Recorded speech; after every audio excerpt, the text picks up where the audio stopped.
सुप्रभात बच्चों। कल हम अध्याय सेकंड के अंदर काव्य खंड में भ्रमर गीत से चयनित कुछ पद सूरदासी के बारे में पढ़ रहे थे, जिनका जन्म सन 1483 ईस्वी में और मृत्यु सन 1563 में हुई थी।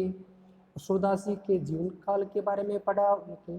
कहाँ जन्म हुआ था इसके बारे में हम अध्ययन कर चुके हैं बच्चों। जो दिल्ली के निकट से गांव में हुआ था। रुनता घाट पर रहते हुए उनकी जो भेंट थी वो महाप्रभु वल्लभाचार्य से हुई थी और वल्लभाचार्य से ही उन्होंने दीक्षा पाई थी। और उनके यानी जो वल्लभाचार्य थे उनके द्वारा जो बनाए हुए जो अष्टसाप जो एक संस्था बनाई थी कवियों की, या कवियों के एक मंच तैयार किया था, तो उस मंच में जितने भी प्राप्त वो भी सारे वल्लभाचार्य से शिक्षित थे।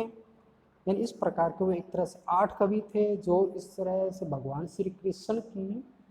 मान लो गुणगान करते हुए वो रचना करने वाले थे, या मान लो गुणगान करते थे। यानी वो इस तरह से भजन कीर्तन गा गा कर गाया करते थे, और भागवत गीता के रूप में वो भी मान लो इस तरह से भगवान श्री कृष्ण का गुणों का बखान करते थे। तो इस प्रकार से उनके जो 8 मान लो इस तरह कवियों का एक समूह था जिसको वल्लभाचार्य ने शिक्षित करते हुए नहीं था। तो उनमें से भी एक सूरदास जी भी थे जो ब्रज भाषा में भगवान श्री कृष्ण की लीलाओं का सुंदर चित्रण किया था।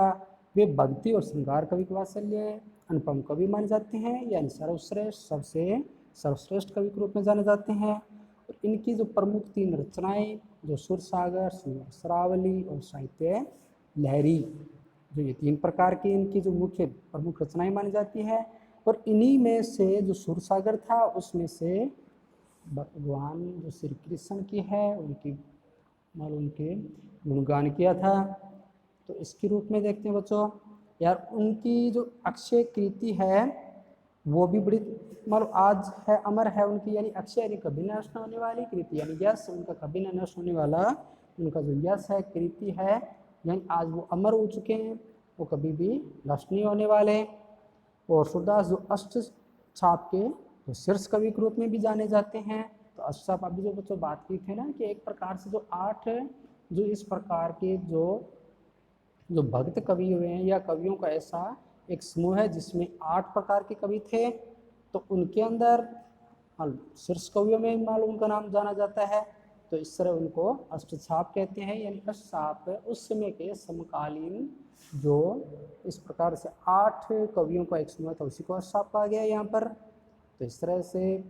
जो सूरदास जी हैं उनकी जो काव्य हिंदी अगर साहित्य की बात की जाए तो अमूल्य निधि के रूप में भी जाने जाते हैं।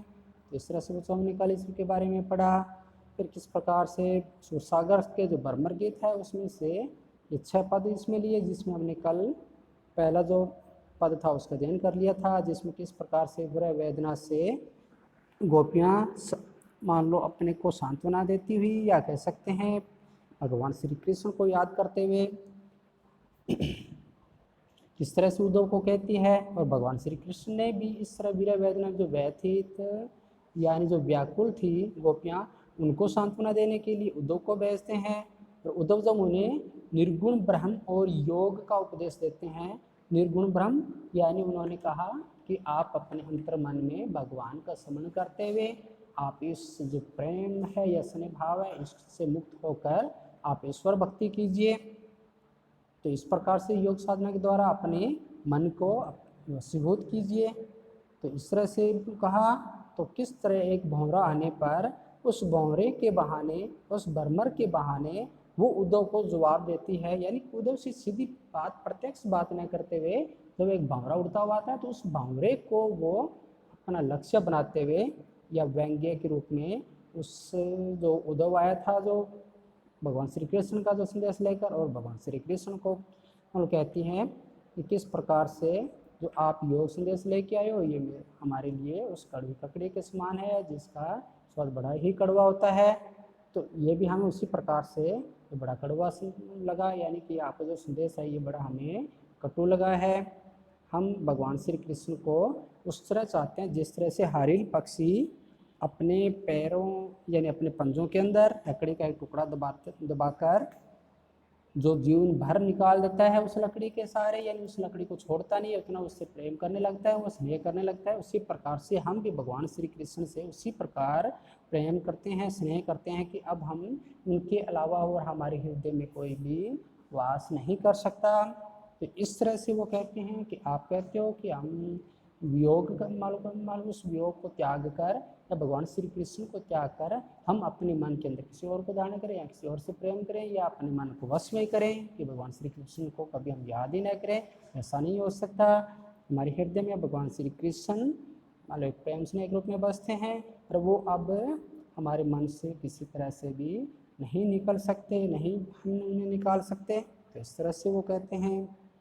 वो किस तरह से भगवान श्री कृष्ण को याद करते हुए वन उपवन या लता विहान या जो जहाँ पर लतें आई हैं वहाँ जिस तरह से विचरण करते थे भगवान श्री कृष्ण गायों को चराते हुए, या यमुना के किनारे जिस तरह बंसी बजाया करते थे बैठकर रासलीलाएं रचाया करते थे, तो हम उनकी उस को याद करते हुए हमारा जो विरह है या हमारे जो अंदर संताप है हम उसको नहीं भूल सकते। और इसी प्रकार से उनका जो पहला पैरा था उसमें इसी प्रकार के बच्चों को वर्णन मिलता है। आगे हम चलते हैं जो आपका 2 नंबर जो पद है उसके अंदर बच्चों आज हम अध्ययन करेंगे। 2 नंबर पद के अंदर बच्चों ध्यान से देखेंगे सभी कि किस प्रकार से यहाँ पर सूरदास जी वर्णन करते हुए कहते हैं। तो 2 नंबर में देखिए बच्चों, हम तो दुहो भांति फल पायो, हम तो दोनों भांति फल पायो, मतलब हम तो दोनों तरीके से ही भगवान श्री कृष्ण को चाहते हुए और दोनों तरीके से फल पा रहे हैं। जो ब्रजनाथ मिले तो नीको, यानी अगर ब्रजनाथ कहते हैं भगवान श्री कृष्ण को कहा है यानी ब्रज के स्वामी, तो यहाँ पर ब्रजनाथ या नाथ स्वामी होता है और ब्रज यानी ब्रज के स्वामी, मिले तो नीको यानी नीको कहते हैं अच्छा है, हमारे लिए भला ही है उसमें। नातृ जग जस गायो, नातृ नहीं तो नहीं तो, या अन्यथा जग यानी सारा, जस यानी हमारा यश फैलेगा, गायो यानी हमें प्राप्त होगा। यानी इस तरह से कहती हैं कि हमें तो दोनों दशाओं में हमें दोनों तरीके से ही लाभ है, ये दोनों तरीके से हमारा भला है कि श्री भगवान श्री कृष्ण के प्रेम करने से हमें तो दोहरा लाभ मिल रहा है। उसमें अगर हमें भगवान श्री कृष्ण मिल जाएंगे तो वो अच्छा है, हमारा जीवन सफल हो जाएगा। और अगर हम नहीं भी अगर उन्हें भगवान श्री कृष्ण हमें मिल पाते हैं तो भी हमारा जीवन क्या हो जाएगा, सफल हो जाएगा। नातृ जग जस गायो यानी उनका जस गाने से उनकी भक्ति करने से हमें मोक्ष की प्राप्ति तो हो ही जाएगी, यानी इस जन्म मरण के चक्कर से हमें क्या हो जाएगा, छुटकारा मिल जाएगा। यानी इस तरह से कहते हैं कि हमें तो दोनों तरीके से ही भला है, हमारा दोनों तरीके से ही हमें यानी दोहरा लाभ है। हमें अगर ब्रज के स्वामी अगर मिलते हैं तो बहुत ही अच्छी बात है हमारे लिए, हमारा जीवन सफल हो जाएगा। अगर नहीं भी मिलते हैं, नातृ जग जस गायो अगर नहीं भी मिलते हैं तो हम उनकी जस गाते हुए उनकी भक्ति करते हुए हमें मोक्ष की प्राप्ति तो हो ही जाएगी। कहें वे गोकुल की गोपी, कहें वे यानी वे गोकुल की जो गोपियाँ हैं वो कहती हैं कि सब वर्ण हिरण लघु जाति, यानी जो कोई भी छोटा यहाँ इससे कोई भी किसी प्रकार का कोई भी छोटा बड़ा यहाँ नहीं है, सब के सब वर्ण यानी सब के सब यहाँ पर उनके प्रेम से मालूम लगे हुए हैं, उनकी भक्ति में लगे हुए हैं, उनकी किसी भी ऊंच नीच का कोई फर्क नहीं है। यानी भगवान श्री कृष्ण की नज़र में हम जो गोपियाँ हैं कि हमारी क्या हैसियत है कि हम जो उच्च वर्ग की या निम्न वर्ग की हैं फिर भी हमारे भगवान कृष्ण का हमें प्रेम मिला। कि कहें वे गोकुल की गोपी यानी वे सब गोकुल की गोपियाँ कहती है कि सब वर्ण हिरण लघु जाति यानी हम छोटी जाति की क्यों नहीं है लेकिन हमें भगवान श्री कृष्ण का बड़ा प्रेम मिला है। यानी भगवान श्री कृष्ण ने हमारे से किसी भी प्रकार का कोई मतभेद क्या कह सकते हैं, किसी भी प्रकार का जातिवाद या ऊंच नीच का फर्क हमारे साथ नहीं रखा, हमें किसी प्रकार से लघु जाति का नहीं माना। कहें वे कमला के स्वामी यानी वे विष्णु के अवतार, यानी कमला यानी जो भगवान विष्णु की जो पत्नी है तो कमला के रूप में जानी जाती है। बच्चों जानते हो आप इस चीज़ को जानते ही हैं, इतना तो आप पहले से बहुत कुछ पढ़ चुके हैं इसके बारे में। तो यानी इस प्रकार से वो कहती हैं कि भगवान श्री कृष्ण किसी भी प्रकार का हमें उच्च वर्ण या मालूम नीच वर्ण या जाति के रूप में हमारे से नहीं किया, उन्होंने हमारे से स्नेह प्रेम रखा। हमारे साथ किसी प्रकार का भेदभाव नहीं किया, और ये हमारा बड़ा सौभाग्य है। अतः श्री कृष्ण साक्षात जो भगवान, जो जो लक्ष्मी के पति हैं, या कह सकते हैं कमलापति हैं, यानी कमला जो लक्ष्मी का ही जो प्रायवाची नाम है, तो इसलिए यहाँ पर कमला का कहा है कि कमला के स्वामी, कि कहें वे कमला के स्वामी, संग मिली बैठी एक पांति, यानी यहाँ पर लक्ष्मी के पति हैं, फिर भी हमें उनके साथ एक ही पंक्ति में बैठने का गौरव मिला। अर्थात कह सकते हैं लक्ष्मीपति जो भगवान विष्णु हैं, वो किस प्रकार से उनके साथ हमारा नाम जुड़ गया है कि हमने भी भगवान श्री कृष्ण से प्रेम किया है, स्नेह किया है, हमें भी उनके साथ रासलीलाएँ रचने का या रासलीलाएँ करने का मौका मिला है। अतः हमें भी इस संसार में कमला जो पति है या लक्ष्मी है, उनकी ही पंक्ति यानी बैठी एक पंक्ति, यानी हम भी उस एक पंक्ति के अंदर हमारा नाम भी आया है, कि हमारा नाम भी उनके साथ जुड़ के, जिस प्रकार से कमलापति के रूप में कहा जाता है, उसी प्रकार से हमारे स्वामी भी भगवान श्री कृष्ण ही माने जाएंगे। इस संसार में हमारा भी उनके साथ नाम लिया जाएगा। यानी यहाँ पर अपना सौभाग्य मानती है कि किस प्रकार से उनका नाम भी श्री कृष्ण के साथ जुड़ गया, यानी जब जब भगवान श्री कृष्ण को नाम लिया जाएगा तब तब हमारा भी नाम, यानी ब्रज की जो गोपियाँ हैं उनका भी नाम लिया जाएगा। तो इस तरह से वो भी अपना भाग्य मानते हैं। निगम ध्यान मुनि ज्ञान अगोचर, अगोचर कहते हैं नहीं, ऐसे अदृश्य, अगोचर यानी शब्द बच्चों ये एक तरह से अवध भाषा भी है, अवधि भाषा भी है। भगवान राम की बार जो आरती गाई जाती है, या बच्चों कभी आपने हो जगदीश हरे की आरती गाई होगी तो उसमें भी इस प्रकार का एक अगोचर शब्द आता है। तो जो इस तरह से रची है, तो ये एक अवध के क्षेत्र में भगवान श्री राम के लिए भी गाई जाती है। तो यानी यहाँ से पता चलता है कि किस प्रकार से जो ब्रज और अवध भाषा का इसमें बड़े सुंदर ढंग से प्रयोग किया गया है। तो यहाँ पर किया गया है निगम ध्यान मुनि ज्ञान अगोचर, ये सभी अवध भाषा और ब्रज भाषा के ही वहाँ के शब्द हैं बच्चों। तो यहाँ पर हम मानेंगे कि इस तरह से मतलब बड़े सुंदर सरल और मान लो एक मान लो ढंग से, सुंदर ढंग से अवध और जो ब्रज भाषा का प्रयोग किया गया है। तो इस तरह से भी आप इस अपने पॉइंट में रखेंगे बच्चों कि निगम ध्यान मुनि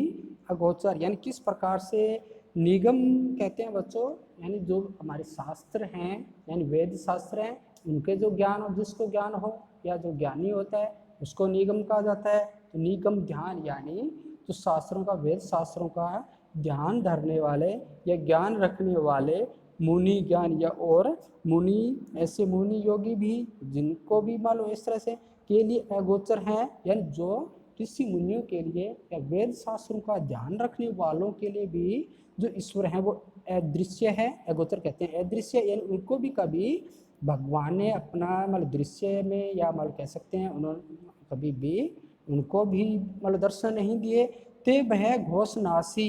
यानी इस प्रकार से जो घोष निवासी हैं, यानी जो अहिर जाति है जो बहुत पहले की मानी जाती है, वो भी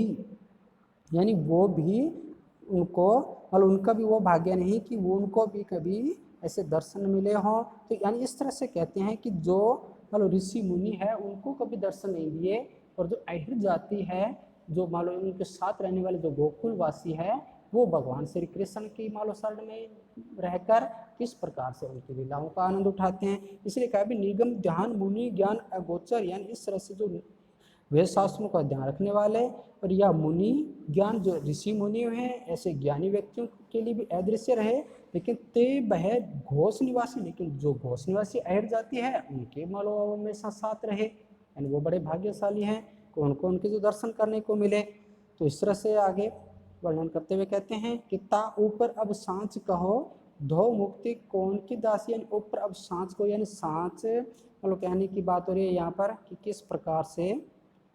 जो मतलब पाँव यानी पाय यानी पाँव के रूप में यहाँ पर कहा गया बच्चों कि ता ऊपर अब सांच कहो दो कौन मुक्ति कौन की दासी, जोग कथा पा लागो उधो, यानी पाए लगे उधो उधो पाव लगते हैं, ना कहूँ बारंबार, यानी कितनी बार कहने पर भी मालूम नहीं मानते। तो इसलिए यहाँ पर वो कहते हैं कि हमारा इससे बड़ा और क्या भाग्य हो सकता है कि हमें भगवान श्री कृष्ण के साथ रहने का मौका मिला है। इससे बड़ा और क्या सत्य होगा, या इससे बड़ी और हमारे लिए जो मालूम मोक्ष की जो एक हम भागी हैं, इससे और हमारा क्या हो सकता है। जो हमें भगवान श्री कृष्ण की लीलाओं का, भगवान श्री कृष्ण की भक्ति का हम जो आनंद ले रहे हैं और मोक्ष की प्राप्ति होगी। तो इस जिस मुक्ति की आप बात करें भी यहाँ पे कहा है ना, तो ता ऊपर अब सांच कहो, तो यानी ऊपर इस जो कही गई बात करें कि इससे हम सच और क्या कहें कि हमारे लिए कितना बड़े भाग्य की बात है कि हमें उनके साथ रहते हुए हमें स्वर्ग की माल प्राप्ति होगी या हमें मोक्ष की माल प्राप्ति होगी। मुक्ति कौन की दासी, यानी इस संसार में इससे बड़ी और मुक्ति क्या हो सकती है। यानी जो भगवान श्री कृष्ण के साथ रहने का जो आनंद मिल रहा है, भक्ति ज्ञान मिल रहा है, प्रेम मिल रहा है, उनका स्नेह मिल रहा है, इससे बड़ी और हमारे लिए मुक्ति भी हो भी नहीं सकती। तो इस तरह कह रहे हैं कि जिस मुक्ति की आप बात कर रहे हैं वह किसकी दासी है। तो यहाँ पर इस तरह मुक्ति कौन की दासी, ऐसी वो कौन सी मुक्ति है जो यहाँ पर किसकी दासी हो सकती है। तो यहाँ पर आप अपनी मालूम बात करें कि किस प्रकार से वो एक भक्ति की जो दासी बनी है या मालूम जो उन्होंने जो प्रेम स्नेह पाया, इससे बड़ा वो है। अगर दासी भी हो भगवान की तो भी वो हमारे से बड़ी नहीं हो सकती। यानी इस प्रकार से कहने का अर्थ यहाँ पर जोग कथा पा लागो उदो ना कहूँ बारंबार, कि जोग कथा यानी कि जो योग कथा सुनने को मिलते हैं या भगवान श्री कृष्ण की जो भागवत कथा सुन के मिलती है उसके लिए यहाँ पर कह रही है। तो यहाँ पर सूरदास जी कहते हैं विसुर श्याम तजी बजे चो ताकि जननी क्षार, क्षार कहते हैं बच्चों राख, भजे यानी भजना, तजी यानी त्यागना, सुरश्याम यानी सूरदास जी कहते हैं भगवान श्री कृष्ण या भगवान श्री जो कृष्ण जो श्याम वर्ण है वो किस प्रकार से उनको त्यागने और भजने की बात करते हुए जननी कहते हैं माता को, बारंबार यानी बार बार, कोई यानी कहती हैं योग कथा यानी योग कथा। तो बच्चों यहाँ पर किस प्रकार से सूरदास जी कहते हैं कि गोपिन कहा कि हे उद्धव हम आपके पांव पड़ती हैं। तो यहाँ पर पांव पड़ने के लिए कहते हैं कि जोग कथा पा लागो उदो,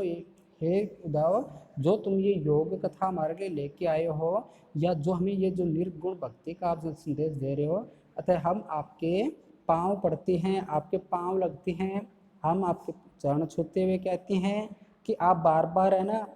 फिर कहा है ना इसमें ना कहूँ बारंबार, यानी आप जो बार बार जो ये योग संदेश हमें सुना रहे हो इसको आप हमें मत कहो, हमें इसकी कोई आवश्यकता नहीं है, हमें तो मोक्ष की भी कोई कामना नहीं है कि आप हमें भगवान श्री कृष्ण को त्याग कर कुछ और यानी मोक्ष प्राप्ति की बात कह रहे हो। तो हमें वो मोक्ष भी नहीं चाहिए, हमें नहीं चाहिए ऐसी, यानी सुर श्याम तजी यानी हम उस मोक्ष को भी त्यागते हैं। और भजे तो ताकि यानी हमें अगर भजेंगे या हम जो अगर भक्ति करेंगे तो वो सिर्फ भगवान श्री कृष्ण की ही भक्ति करेंगे और किसी अन्य की हम उपासना नहीं करते। वे तजी यानी श्याम तजी और भजे तो ताकि यानी हम किसी और को त्याग कर भगवान श्री कृष्ण को मान लो छोड़ दें, तो हम ऐसा नहीं हो सकता। अतः हम भगवान श्री कृष्ण की ही उपासना करेंगे या भक्ति करेंगे। इससे तो कहा ना कि ताकि जननी सार, चाहे वह हमें हमारी माता अगर हमारे जीवन को भी अगर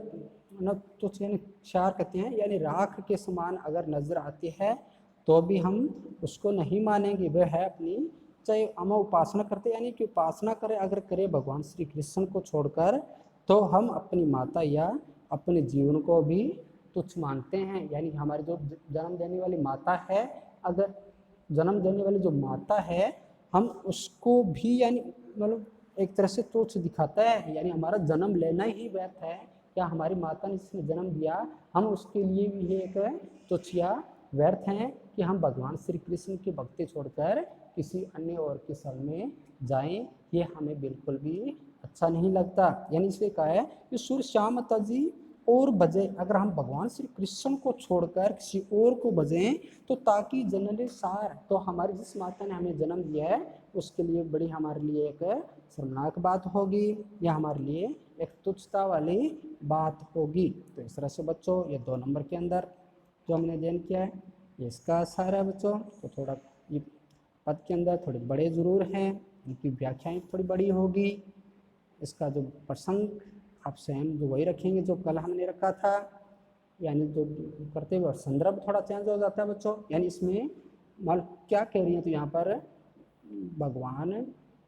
मान उस भौरे को संबोधित करती हुई यह कहती है, यानी भौरे को लक्ष्य करती हुई उद्धव को कहती हैं कि हमारे तो दोनों तरफ से हमें लाभ है, तो इस तरह से आप इसके बच्चों संदर्भ के रूप में करते हुए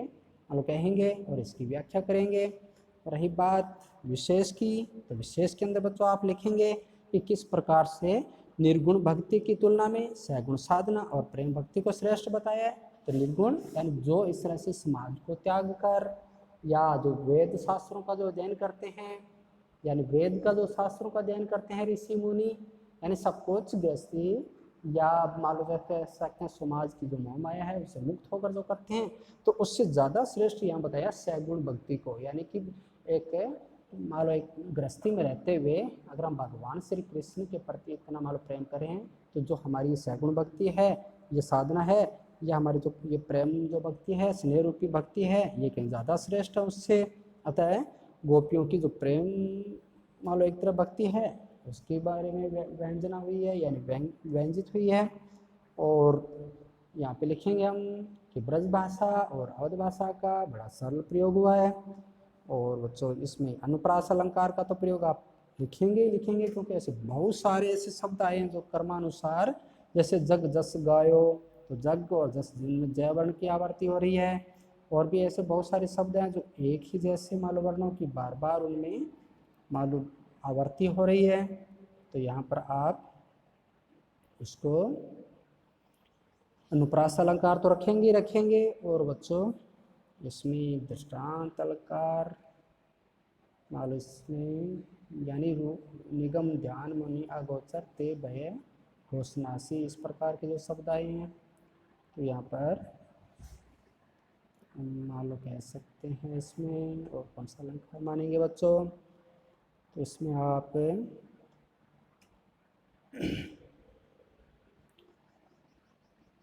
मुनि अगोचर ते भय घोषणासी, तो यानी यहाँ पर दृष्टांत अलंकार के रूप में भी कह सकते हैं कि किस प्रकार से वो एक दृष्टि को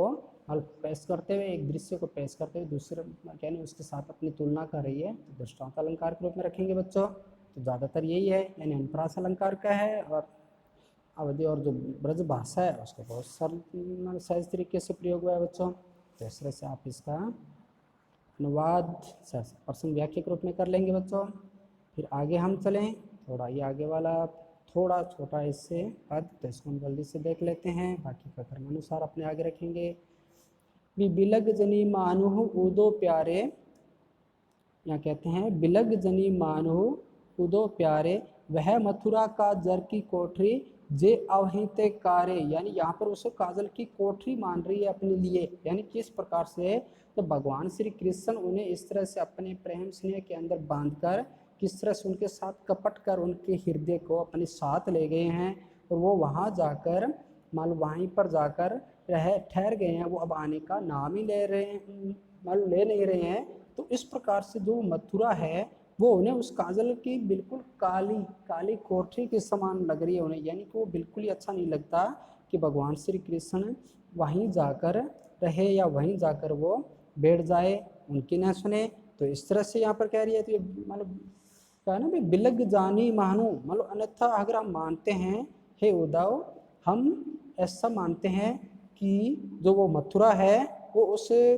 काली कोठरी के समान लगती है, या हमारे अनुसार यानी एक तरह से ये गलत है कि हम ऐसा कह रहे हैं, लेकिन फिर भी हमारा जो मन है भगवान श्री कृष्ण के मन में इस तरह से खो गया है कि हमें वो बिल्कुल भी इस तरह से जो एक तरह से जो अक्रूर यानी जो हमारे साथ बुरा बर्ताव किया भगवान श्री कृष्ण ने, तो हमें जो मथुरा है वो एक काली कोठरी के समान लग रही है। तो इस तरह से वो कह रहे हैं कि तुम कारे सुफल सूत कारे, यानी तुम कारे, यानी जो भगवान श्री कृष्ण को कहा गया है कि हे कृष्ण आप भी काले हो, और जो उनके सुफल सूत यानी जो उनसे मिलने वाला जो मान लो कह सकते हैं फल है वो उनका बड़ा प्रिय है, लेकिन उनके जो इस तरह से वो हमारे साथ जो बर्ताव है वो उनका बड़ा क्रूर है। तो यहाँ पर इस तरह से वो कहते हैं कि फल कारे मधुप बावरे, यानी उस बावले जो बावरा है काला बावरा है उसके समान उनके मालूम कार्य हैं, लेकिन जो सुफल कुसुत यानी कि जो उनके फल हैं या जो मिलने वाले हैं वो बड़े प्यारे लगते हैं हमें। तो काजल काजल की कोठरी, तो यानी काजल जो उनके जो करने वाले उनकी जो जगह है या जो भगवान श्री कृष्ण इस तरह से हमें छोड़कर जहाँ पर वो रहने लगे हैं, तो वहाँ की जो वो जगह है ना, वो बड़ी कलंकित है, जो हमसे हमारे भगवान श्री कृष्ण को छीन लिया। यानी इस प्रकार से कहने का मतलब है। जो आगे, तिनके संग अधिक छवि, यानी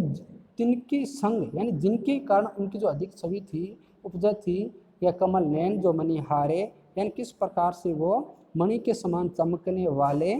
भगवान हमारे श्री कृष्ण है, वो मथुरा जो रूपी जो काली कोठरी है उसमें वो कितने चमकीले नजर आते हैं। यानी उस श्याम वर्ण हमारे कृष्ण है वो भी हमें बड़े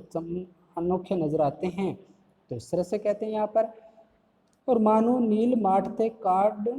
काढ़े ले जमुना जाए पखारे, तो क्यों न हम उनको वहाँ से निकाल कर, अगर वहाँ से जो भी आता है वह काला ही दिखाई देता है, यानी लगता है कि भगवान श्री कृष्ण वहाँ एक काली कोठरी में रहते हैं, खुद तो बड़े मल चमकते हैं, लेकिन जो वहाँ से मल आता है या हमने जो भी संदेश भेजे, यानी इस तरह वहाँ से काले होकर आते हैं। यानी कोई संदेश हमारे लिए अच्छा नहीं लाते, शुभ समाचार नहीं लाते हमारे लिए, वो एकदम काले क्रूर से नजर आते हैं। तो इस तरह से जो काले जो मान लो भौरे वर्ण के मान हैं, वो रंग के मान लो इस तरह हो चुके हैं। तो इस तरह से कमल के समान जो नेत्र वाले हैं, इस सुफल को सूत मारे कारे मधुप बहवारे, तिनके संग अधिक छवि उपजत कमल नैन मनिहारे, यानी कमल नैन यानी कमल के समान जो नैन यानी खिले हुए नैन हैं जिनके, उनके बारे में क्या कहें कि वो उन कालों के बीच में भी अत्यधिक बड़े शोभामान है, हमें बड़े वो प्यारे लगते हैं कि वहाँ की स्थिति चाहे कैसी भी हो, लेकिन वो भी हमें फिर भी बड़े प्यारे लगते हैं। ऐसा लगता है कि आगे दिया ना इसमें कि मानो नील माटते, मानो मतलब ऐसा लगता है कि वो सभी को मानो नील